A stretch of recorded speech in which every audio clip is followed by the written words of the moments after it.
La suite logique, c'est l'Afrique. Toi, je t'avais dit, puis tout le monde le sait, dans 50 ans, le- la Chine d'aujourd'hui, c'est l'Afrique, ça a déjà commencé, quoi. Ou peut-être un peu plus, mais hein, suivre le mouvement, le changement de saison, quoi. L'origine, c'est d'où tu viens, pas là où tu arrives. Quand des bananes, c'est des bananes du Brésil, des bananes du, je sais pas, du Congo, des bananes de la provenance. Pas là où elles sont, pas là où tu les achètes. C'est la même chose pour les religions. Moïse, son origine, c'est l'Égypte, l'Afrique, l'Égypte, le continent africain.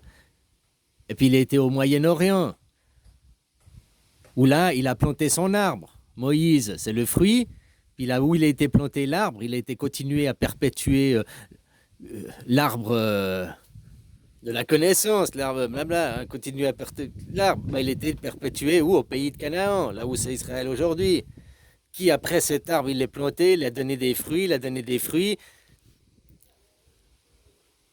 qui sont devenus Jésus, ces fruits, tu comprends? Après, Jésus, alors, ouais, on peut dire d'origine, mais Jésus, c'était.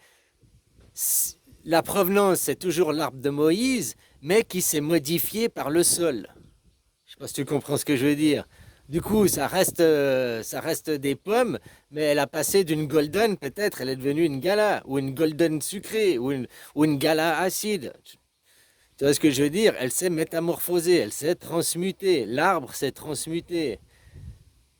De cette transmutation, l'origine de Jésus, c'est le Moyen-Orient, le pays de Canaan, l'origine de Jésus. Mais pourquoi on dit France, terre chrétienne? Parce que Jésus, il a fini, il a été planté son arbre où? En Europe, la chrétienté, quoi. Qui après, il a voyagé, Christophe Colomb, la même chose. Jésus, maintenant, on va dire quoi? Le bouddhisme, c'est la terre de Bouddha, il vient d'Asie. Non, il a planté son arbre en Asie. Il a planté son arbre, et puis vu que son arbre est planté, ses fruits, ils poussent en Asie. Mais la provenance, bah, c'est les montagnes, c'est la Suisse, c'est l'Europe, c'est la continuité de Jésus, à quelque part.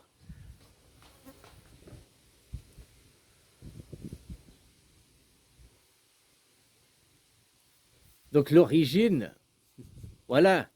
Après, de quelle origine tu parles? La provenance de l'arbre initial, ou alors où a recommencé, où il a planté son fruit, et puis il a continué à se perpétuer.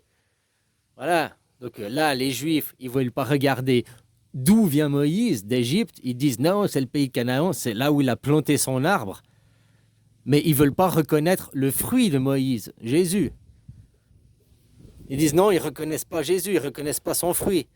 Pourtant, c'est son fruit qui a transmuté, qui est parti après où à s'installer. Ah, bah oui, il est parti en Europe. Après, il a voyagé, on devrait suivre, hein. De toute façon, tous les 600 ans, il y a un sauveur émergent, quoi. Il y a une émergence, hein. Ça ne veut pas dire qu'entre deux, c'est comme il y a toutes les heures, mais les points cardinaux, c'est midi, 6 heures du matin, minuit, quoi. La même chose dans la civilisation.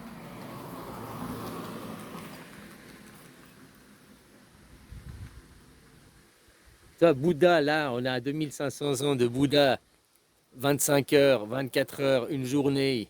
Chaque journée, chaque 100 ans représentant une heure. Chaque heure étant cultivée, chaque centenaire étant cultivé comme le centenaire d'avant. On recommence la grande épidémie, on recommence parce que c'est les mêmes. Ils faisaient ça et ils ont continué à perpétuer ça parce que c'était le modèle des 24 heures d'avant. Maintenant, dans ce nouveau modèle, Bouddha, c'est ce qu'il est venu. Bouddha, il a cassé les rois. Bouddha, c'était un roi, un fils de roi qui a renoncé à la royauté pour se tourner vers les pauvres, vers la nature, pour arriver à la conscience, à l'illumination. Bouddha a tué la royauté. Depuis que c'était la fin de Bouddha, les guerres, il a mis en place, c'est des symboles, hein. Ça fait qu'après, c'était le début des nations, États-nations.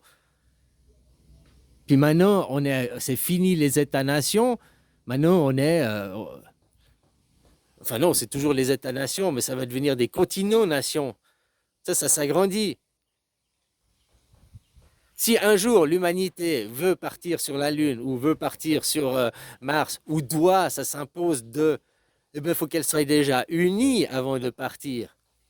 Je sais pas comme si tu joues à certains jeux, là, rock ou je sais pas quoi, tu construis ta petite ville dans un royaume qui a un grand royaume. Il y en a, ils font la guerre, ils t'empêchent de te développer. Puis parce que souvent c'est des ennemis, des infiltrés.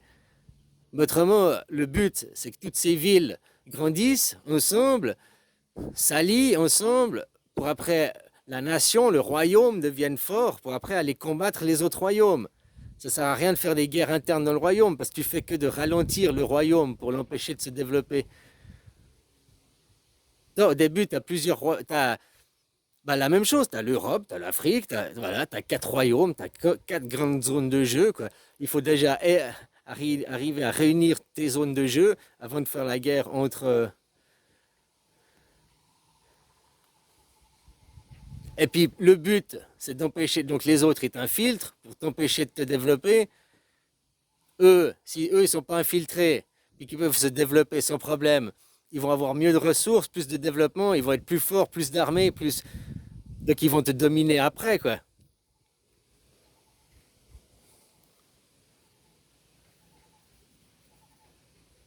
Enfin voilà, ça c'est la même chose, hein, les stratégies de guerre.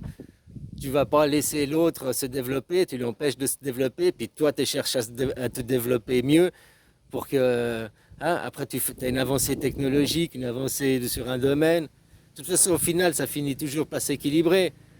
Ouais, il faut vaincre le mal, il faut vaincre le mal. Mais s'il n'y avait pas le mal, ceux qui prônent le bien absolu, il faut que le bien. Mais si le mal n'existait pas, alors pourquoi le bien existerait? Ah, parce que le bien, c'est bien, Pikachu. Non, fondamentalement, réfléchis. S'il n'y a pas de mal, s'il n'y a rien, il n'y a pas de mal, que c'est parfait, pourquoi le bien existerait? Il a même pas raison d'exister vu que c'est bien.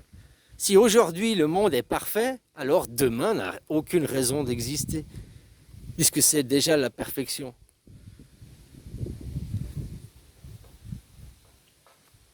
Je sais que la perfection, c'est une quête inaccessible, puisqu'on pourra toujours faire mieux, toujours de s'améliorer, quoi.